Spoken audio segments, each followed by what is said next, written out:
Ralph Breaks the Internet is a finely executed sequel, much to my relief. The first Wreck-It Ralph is one of my favorite Disney movies of all time, so I should have been really excited about the sequel. Sadly though, ever since the first trailer came out, I've just been so concerned about whether it was going to be good or not. It looked promising in some areas, but it seemed to take such a drastic turn from what the original movie was doing, and none of the trailers really gave me that much hope. Now that I've finally gotten a chance to see it, I came out of the theater not liking it entirely, but at the same time, I was glad with how it turned out. After the Sugar Rush machine's steering wheel gets broken, everyone's worried about the game being shut down for good. But when a group of kids in the arcade suggests that the owner gets a replacement part off eBay, Ralph and Vanellope decide to go into the internet to find it. They scramble to think of a way to make enough money to pay for it, and this leads to a whole slew of shenanigans. Ralph becomes a mascot for a series of viral videos, Vanellope makes friends with a street racer named Shank, voiced by Gal Gadot, and Disney takes a whole 5 minutes of the film's runtime to shamelessly plug their other properties. Oh my god, look at Kermit's face here. Joel, I'm dead inside, Joel. Somebody kill me. On paper, the basic summary of the movie's plot sounds more like an episode of a Wreck-It Ralph TV series than an actual film, and with that in mind, it makes parts of the movie come off as filler to get it close to 2 hours. There's a musical number that's not particularly engaging. There's a subplot about Felix and Calhoun raising the drivers from Sugar Rush as their children that was probably only added just to give them something to do. And the Oh My Disney scenes don't contribute much to the story except for getting the princesses involved. Wait a minute, Elsa's technically a queen, so why is she even there? But those bits only make up a small portion of the film, as the rest of it excels at expanding on the relationship between the main characters.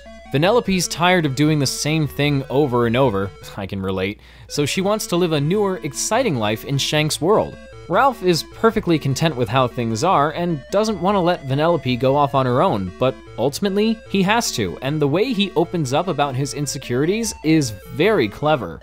Also, stay after the credits, like right at the very end of the credits. Something genuinely amazing happens, and I'm not going to tell you what it is, but trust me, it's worth the price of admission. Wreck-It Ralph 2 is not as eye-rolling or hard to sit through as I was afraid it would be, but there are definitely aspects of the film that made me a bit uneasy. For one thing, it feels a little too repeaty sometimes, and by that I mean it seems to dip its toe in similar waters to the first Wreck-It Ralph. This doesn't happen a lot, but it's still pretty noticeable. Ralph and Vanellope have a little breakup near the end of the second act that plays out a bit too much like their breakup in the first movie. I also wish that Felix and Calhoun were in it more, since they were two of my favorite characters in the previous film. Oh, hey Sonic.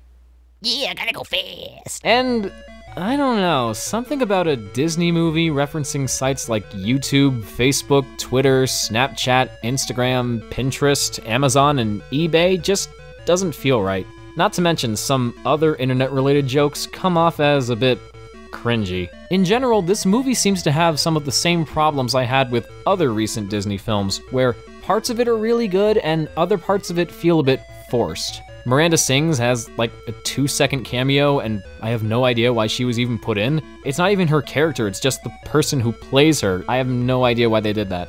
There's a scene where Ralph stumbles across a room where comments on his videos are displayed on giant screens, and it feels a bit contrived. And the princesses are surprisingly not very fun to watch. Well, unsurprisingly in some cases. While I enjoyed how they were utilized in the climax, for the rest of the time, they're just kind of there to dress up like Tumblr girls and act as nothing more than fan service for all the Disney freaks. And fans of a certain other internet group. Thank God we don't see DeviantArt get represented. Otherwise, that PG rating would be much more questionable. Although I was a bit put off by the things I just mentioned, any hints of there being more to them were dropped really quickly, so everything that I assumed was going to happen, thankfully, did not happen. I'm grateful that the internet itself doesn't take any attention away from the characters as well. If anything, it's more of a backdrop for the bigger parts of the movie to take place. And hey, it's not like this movie was made by a bunch of old guys who have no idea how the internet works. The filmmakers clearly have a decent understanding of internet culture, and it's very accurately portrayed and makes for really good satire. The world of the internet and the way each website is personified and has their own district is also very creative. As is to be expected from Disney, the animation is top-notch. Characters are very well animated, it's bright and colorful, the lighting fits appropriately with the tone of each scene, and I love little details like Nosemore's eyes being traditionally animated through his glasses, and Pocahontas' hair flowing in the wind when she talks. On that subject, I've gotta say, some of the princesses look really weird in CG. At least the cast is full of great talent. Bill Hader's funny as always, Taraji P. Henson sells it as this Just Dance looking lady, Kelly Macdonald really plays up her Scottishness with Merida, and there's a pretty funny joke about it in the movie. And I think this is the closest we'll ever get to seeing Alfred Molina voice the Glob Glob Gabgalab. Yeah, remember that thing? He's gonna get you in your sleep. Have fun lying in bed with the lights on tonight.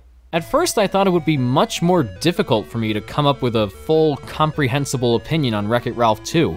On one hand, it does some of the things I hoped it wouldn't do, but on the other hand, they only take up maybe 5% of the movie, and they happen so quickly that I forgot about them while I was watching it.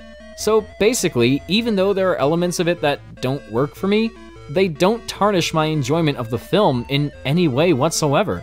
Wreck-It Ralph 2 does what I look for in sequels and provides more of what I enjoyed about the first movie.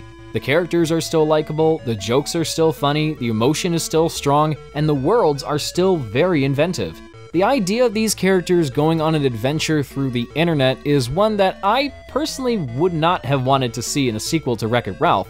But all things considered, and Fortnite references aside, Disney did a really good job with this, and it's certainly one of their better films to come out in recent years. So, would I recommend you go see Ralph Breaks the Internet? Okay. If you're not a fan of internet humor, this won't do much to win you over, but if you just want to see Wreck-It Ralph on the big screen again, this will give you a good time.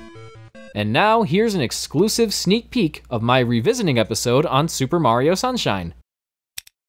You are an idiot! Oh, I'm just kidding. Oh, I'm never gonna make that video.